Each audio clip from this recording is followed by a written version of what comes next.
প্রিয় বন্ধুরা, আসসালামু আলাইকুম। আপনারা জানেন যে মার্কিন যুক্তরাষ্ট্রের অ্যাম্বাসেডর হিসেবে ডেভিড মিলি তাকে অ্যাপয়েন্টমেন্ট দিয়েছিল জো বাইডেন। বাংলাদেশে এসে তার পিটার হাসের উত্তরসূরি হিসেবে দায়িত্ব গ্রহণ করা এবং পালন করার কথা ছিল।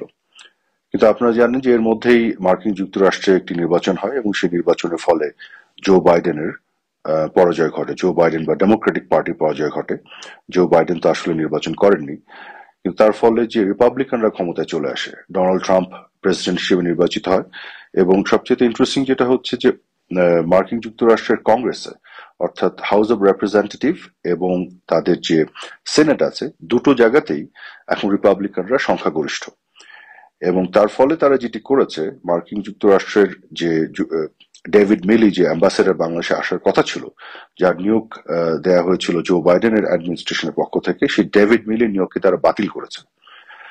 বাতিল করে তারা নতুন একজন অ্যাম্বাসেডরকে এখানে নিয়োগ দিয়েছে। তার নাম হচ্ছে ট্রেসি জ্যাকবসন।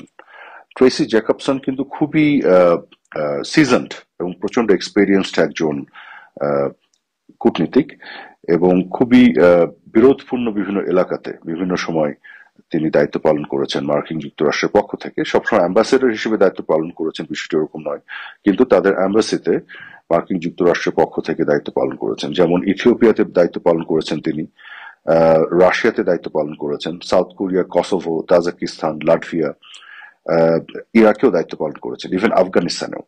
তো বিষয়টি যেটি মনে হচ্ছে যে জো বাইডেনের অ্যাডমিনিস্ট্রেশন যে ধরনের সমস্যা বাঁধিয়েছে আসলে বাংলাদেশে, এবং বাঁধানোর পরে এটাকে কন্টিনিউ করার জন্য তারা যে অ্যাপয়েন্টমেন্টটি দিয়েছিল ডেভিড মিলি, সেটিকে ক্যান্সেল করে এই সমস্যার সমাধানের জন্যই হয়তো এই সিদ্ধান্তটি নিয়েছে মার্কিন যুক্তরাষ্ট্রের নতুন প্রশাসন। এবং আপনারা জানেন যে ডেমোক্র্যাটদের যে একটি বিষয় আছে তাদের বৈদেশিক নীতিতে, তারা পৃথিবীর বিভিন্ন দেশে দেশে যুদ্ধ বাঁধানোর আহ, যে ধরনের বিষয়গুলি সেগুলো ঘটায়, এবং তখন গোটা বিশ্বকেই কিন্তু বিপদের মুখে ফেলে। এবং আমি জানি না কিভাবে মার্কিন যুক্তরাষ্ট্র তার মাধ্যমে উপকৃত হয়, কিন্তু এই কাজগুলি তারা করে এবং বিভিন্ন দেশে দেশে তারা মানবাধিকার, গণতন্ত্র, আইনের শাসন এগুলোর নামে বিভিন্ন ধরনের এই যে মনসুন রেভলিউশন টাইপের ঘটনা ঘটায়, রেজিম চেঞ্জের কাজগুলি করে। এবং আপনারা দেখেছেন যে প্রফেসর জেফ্রি স্যাক্স বিভিন্ন সময় কিন্তু সরাসরি এই কথাগুলি বলেছেন। এবং এই বিষয়গুলোকে আসলে রিপাবলিকান পার্টি বা রিপাবলিকান পার্টির নেতৃত্বে ডোনাল্ড ট্রাম্প তারা কিন্তু একটু অন্যভাবে দেখে। তারা অন্য দেশের বিভিন্ন আভ্যন্তরীণ রাজনীতিতে নাক গলাতে কম চান। বিশ্বজুড়ে বিভিন্ন ধরনের যুদ্ধ, বিগ্রহ, বাধা এগুলো নিয়ে তাদের ইন্টারেস্ট কম। তারা বরং চাই যে আমেরিকার ভিতরে আমেরিকার জনগণ যে বিষয়গুলি ডিমান্ড করে, যেগুলো চাচ্ছে তাদের জীবনযাত্রা এবং জীবনের মানটা উন্নত করা, সেখানে তারা ফোকাস থাকতে চায়। অন্য দেশের পিছন দিকে লাগা বা তাদের মধ্যে রেজিম চেঞ্জ করা, এই ধরনের কাজগুলি তারা করতে চান না। তা আমার মনে হয় যে জো বাইডেন বা ডেমোক্রেটিক পার্টির যে যে নীতি, বৈদেশিক যে নীতি ছিল পুরো বিশ্বের ক্ষেত্রে এবং বাংলাদেশের ক্ষেত্রে, তার মধ্যে একটা পরিবর্তনের লক্ষণ এই যে ডেভিড মিলির নিয়োগকে বাতিল করে আহ, যেটি ট্রেসি জ্যাকবসনের যে নিয়োগটি দেওয়া হচ্ছে, তার মাধ্যমে এই বার্তাটি পাওয়া যাচ্ছে।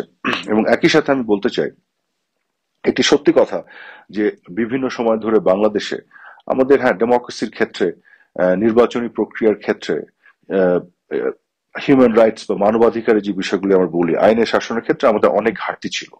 এগুলো যে আমরা পূর্ণাঙ্গ ভাবে করে ফেলতে পেরেছি অনেক কিছু, সেটি কিন্তু নয়। ইভেন আমাদের নিজেদেরও অনেক ব্যর্থতা ছিল, আমি এটা মানি। এবং আমি নিজেও যখন চিন্তা করি, এটা বুঝি আমাদের হয়তো আরো অনেক কিছু করার ছিল। মাননীয় প্রধানমন্ত্রী শেখ হাসিনার নেতৃত্বে বাংলাদেশকে অর্থনৈতিকভাবে বাংলাদেশকে একটা মহাসড়ক উনি তুলেছিলেন, এবং স্বল্পোন্নত দেশ থেকে উন্নয়নশীল দেশের কাতারে নিয়ে গেছিলেন। বা দারিদ্র বিমোচন থেকে শুরু করে মানুষের জীবনমানের বিভিন্ন ধরনের উন্নয়ন তিনি ঘটিয়েছিলেন। একসাথে আসলে সকল জানালা খুলে সকল ক্ষেত্রে যুদ্ধ করে জয়ী হওয়া যায় না। উনি হয়তো টার্গেট করেছিলেন অর্থনৈতিক একটি মুক্তি দেয়া, ধীরে ধীরে বাকি বিষয়গুলোকে আমরা অ্যাড্রেস হয়তো করতাম। তবে তার মানে এই নয় যে আমাদের গণতন্ত্রের ক্ষেত্রে ঘাটতি আছে বা আমাদের মানবাধিকারের ক্ষেত্রে ঘাটতি আছে, আইনের শাসনের ক্ষেত্রে ঘাটতি আছে, সেখানে আমাদের ফোকাস করে সেটা ইমপ্রুভ করার চেষ্টা করা উচিত। কিন্তু তার মানে এই নয় যে রেজিম চেঞ্জ করে একবারে জিহাদিস্ট এবং একবারে সন্ত্রাসীদের এনে বসিয়ে দিতে হবে, যারা কোনো গণতন্ত্রেই বিশ্বাস করে না, যাদের আমলে অতীতে কখনো কোনো আইনের শাসন ছিল না, এবং যারা এই যে সুশীল সমাজের কিছু লোকজন যারা নিজেরাই এনজিও চালাতে যে বিভিন্ন ধরনের দুর্নীতির সাথে সম্পৃক্ত, তাদেরকে দিয়ে কি আপনি দুর্নীতি মোকাবেলা করতে পারবেন? যারা নিজেরাই গণতন্ত্রে বিশ্বাস করে না, একটা অবৈধভাবে নির্বাচন ছাড়া ক্ষমতা দখল করার চেষ্টা করে বারে বার এবং থাকে, তাদেরকে দিয়ে আপনি গণতন্ত্রের কোনো উন্নতি ঘটানো সম্ভব আপনার মনে হয়? আপনাদের মনে হয় এটি তো সম্ভব নয়। যারা নিজেরাই রুল অফ লতে বিশ্বাস করে না, তাদেরকে দিয়ে বাংলাদেশে আইনের শাসন প্রতিষ্ঠা সম্ভব? ক্ষমতায় আসার সাথে সাথে প্রথম কাজ যেটি করেছে প্রফেসর ইউনূস, তার নিজের বিরুদ্ধে যত মামলা, সে মামলা উইথড্র করে নিয়েছে। কেন? অথচ আওয়ামী লীগের বিভিন্ন নেতা কর্মীদের বিরুদ্ধে মিথ্যা মামলা দিচ্ছে। তো এই যে দ্বিচারিতা, ডাবল স্ট্যান্ডার্ড এবং হ্যাপোক্রেসি, এই হ্যাপোক্রেটদেরকে দিয়ে আপনি কোনো কিছু উন্নয়ন ঘটাতে পারবেন না। কাজে এটি যেমন সত্য যে আমাদের অনেক ক্ষেত্রে ঘাটতি ছিল এবং আছে, এগুলোকে আমাদের পরিপূর্ণ করতে হবে। আসলে ডেমোক্রেসিটাকে আমাদের এস্টাবলিশ করতে হবে আরো শক্তভাবে। ইলেকট্রাল প্রসেসটাকে এমন ভাবে দাঁড় করাতে হবে যে তত্ত্বাবধায়ক সরকার থাকুক বা না থাকুক, আমাদের নির্বাচনটা যাতে সুন্দর করে হয় এবং সবাই যাতে পার্টিসিপেট করতে পারে। এসব জায়গাতে আমি মনে করি আমাদের বিরোধী দলের পক্ষ থেকে আমরা কোনো ধরনের কোঅপারেশন পাইনি। অনেক ধরনের রিফর্ম ইনিশিয়েটিভ নিয়ে চেষ্টা করেছিলাম এগুলোকে পরিপূর্ণ করতে। তবে আমাদের নিজেদেরও যে কিছু ঘাটতি ছিল না সেটা আমি বলবো না।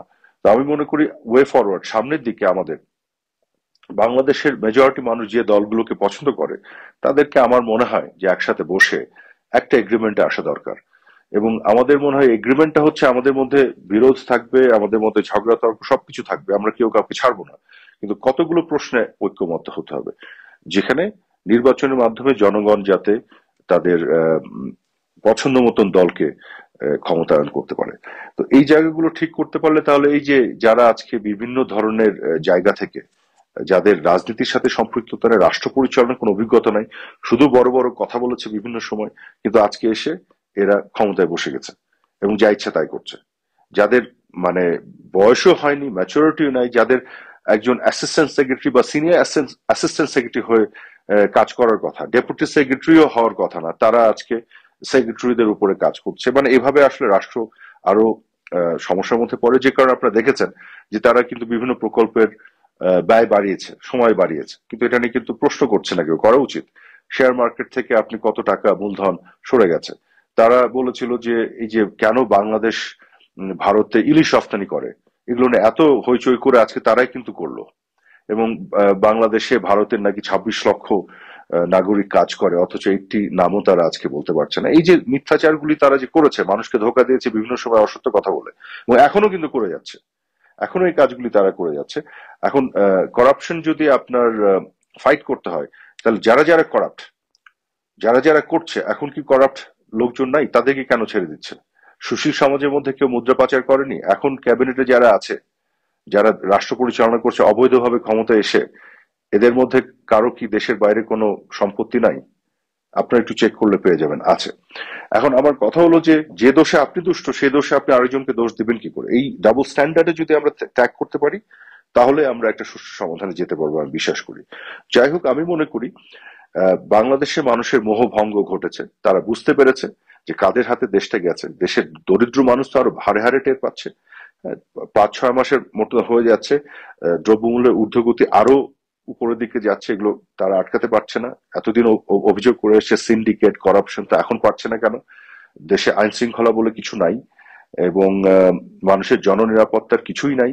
এই জিনিসগুলো তারা ম্যানেজ করতে পারছে না, এবং সাধারণ মানুষকে যে আমাদের সরকার দ্রব্যমূল্যের ঊর্ধ্বগতির যে সময়, যেটা গোটা বিশ্বব্যাপী হয়েছিল কোভিড এর পরে এবং যুদ্ধ বিগ্রহের কারণে, তখন আমরা যে বিভিন্ন ধরনের ব্যবস্থার আওতায় এনে তাদেরকে ন্যায্য মূল্যে খাবার এবং এই জিনিসগুলো যে আমরা দেওয়ার চেষ্টা করতাম, সেই বিষয়গুলোকে কিন্তু তারা ব্যর্থ হয়ে গেছে, পারছে না আটকাতে।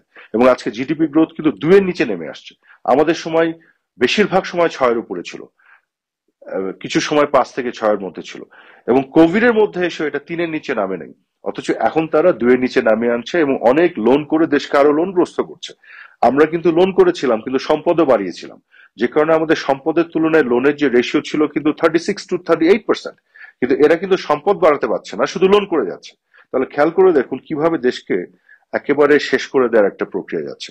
এবং তার মধ্য দিয়ে যদি বুঝতাম যে হ্যাঁ, মানবাধিকারের উন্নয়ন ঘটছে, আইনের শাসন প্রতিষ্ঠিত হচ্ছে, গণতন্ত্রায়ন হচ্ছে, একটা সুন্দর নির্বাচনের সুযোগ তৈরি হচ্ছে, তারা ফান্ডামেন্টালি কি পরিবর্তন এনেছে নির্বাচন প্রক্রিয়ার মধ্যে? শুধুমাত্র নির্বাচন কমিশন এবং এদের কমিশনারদের বদলানো ছাড়া। কাজে এখানে একটা মৌলিক পরিবর্তন দরকার। সেই জায়গাগুলোতে কোনো, তাদের কিন্তু কথাবার্তা শুনে দেখবেন তাদের কিন্তু ওই ওই সক্ষমতাই নাই, এক একদিন এক এক কথা বলে। একদিন বলে যে আওয়ামী লীগ নির্বাচনে অংশগ্রহণ করতে পারবে, একদিন বলে পারবে না। তো এই যে এইসব কথাবার্তা আছে, আওয়ামী লীগ করতে পারবে কি পারবে না, এটা কি তারা ডিসাইড করবে না দেশের জনগণ ডিসাইড করবে? তো এই যে সব মিলিয়ে আমি যেটা মনে করি, মার্কিন যুক্তরাষ্ট্র থেকে শুরু করে পার্শ্ববর্তী দেশ ভারত এবং পৃথিবীর অন্যান্য দেশ এবং দেশের জনগণ, গোটা পাশ্চাত্য ইউরোপিয়ান ইউনিয়ন, সবারই কিন্তু একটা মোহভঙ্গ ঘটে গেছে যে গণতান্ত্রিক প্রক্রিয়ার মধ্য দিয়ে গণতন্ত্র উন্নয়নের যে কাজ, সেটি না করে একটা সন্ত্রাসী আক্রমণ তৈরি করে সন্ত্রাসবাদের যে উত্থান বাংলাদেশে আজকে ঘটছে, এখানে বাংলাদেশের মানুষ ক্ষতিগ্রস্ত হবে। কাজেই এইখানে কিন্তু আমাদের যে আপিলটা থাকবে, এবং আমি আমি আপনাদের নিশ্চিত করতে পারি খুবই অল্প সময়ের মধ্যেই জননেত্রী শেখ হাসিনা বাংলাদেশে আসবেন, এবং পুরো যে ঘটনাগুলো এটা কিন্তু পরিবর্তন হবে ইতিবাচক ভাবে।